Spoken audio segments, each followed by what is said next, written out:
Hi friends, welcome to Kamadhenu Akshayam. நம்ம இன்றைக்கி பார்க்க போகிறது ஆனியன் மசாலா பொரி. எப்படி பண்ணுறதுன்னு பார்க்கலாங்க.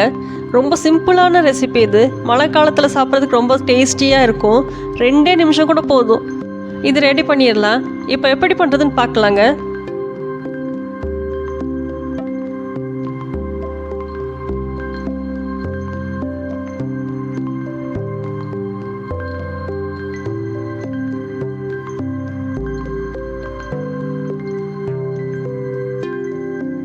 பவுலில் தேவையான அளவுக்கு பொரி எடுத்துக்கலாம்.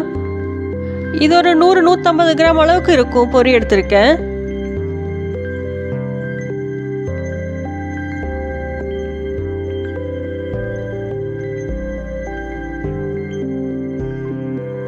இது கூட மீடியம் சைஸ் பெரிய வெங்காயம் பாதி கட் பண்ணி வச்சுருக்கேன். நல்லா பொடி பொடியாக கட் பண்ணி வச்சுருக்கேன். இது கூட கொஞ்சமாக கொத்தமல்லி கட் பண்ணி வச்சுருக்கேன். அதையும் சேர்த்துக்கலாம். இது ஓமப்பொடி, ராகி ஓமப்பொடி. இது நம்ம வீட்டிலேயே செஞ்சது தான். இந்த வீடியோட லிங்க் நான் டிஸ்கிரிப்ஷன் பாக்ஸில் தரேன். வேணுங்கிறவங்க செக் பண்ணி பாருங்கள்.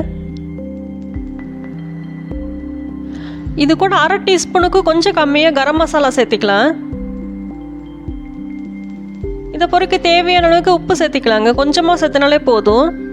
இதை கலந்து விட்டுறலாம். அவ்வளோதான். இது எல்லாத்துக்குமே தெரிஞ்ச ரெசிபி தான். தெரியாமல் சில பேர் இருப்பாங்க. அவங்களுக்காக தான் இந்த டிஷ் செஞ்சுருக்கேன். ஈவினிங் டைம் சாப்பிடும்போது சூப்பராக இருக்கும். நான் இன்றைக்கி ராகி ஓமப்பொடி சேர்த்துருக்கேன். நம்ம சாதாரணமாக செய்வோம்ல கடலை மாவு ஓமப்பொடி, அதையும் சேர்த்திக்கலாம். நல்லா டேஸ்ட்டாக இருக்கும்.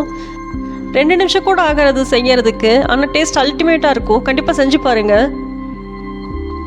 நம்ம சேனலில் ஸ்நாக்ஸ் ரெசிபிஸ் எல்லாம் நிறைய அப்லோட் பண்ணியிருக்காங்க. வேணுங்கிறவங்க மறக்காமல் செக் பண்ணி பாருங்கள். நல்லா கலந்து விடும்போது வெங்காயத்தில் இருக்க ஈரத்தன்மையும் கரம் மசாலாவும் எல்லாமே சேர்ந்து நல்லா பைண்டிங் ஆயிரும். சாப்பிட்றதுக்கு ரொம்ப டேஸ்ட்டாக இருக்கும். இது கூட கொஞ்சமாக மிச்சர் இல்லை காராபூந்தி இருந்தாலும் கலந்துக்கலாம். ரொம்ப டேஸ்ட்டாக இருக்கும். நல்லா கலந்து விட்டு சர்வ் பண்ணிடலாம். நல்லா கலந்தாச்சு. இன்னும் சர்வ் பண்ணிட வேண்டியது தான். நம்ம ஆனியன் மசாலா பொரி சூப்பராக ரெடி ஆயிடுச்சு. நீங்களும் இதே மாதிரி செஞ்சு சாப்பிட்டு பாருங்கள். வீடியோ பிடிச்சிருந்தா லைக் பண்ணுங்கள். காமதேனு அக்ஷயத்துக்கு சப்ஸ்கிரைப் பண்ணுங்கள். தேங்க்ஸ் ஃபார் வாட்சிங்.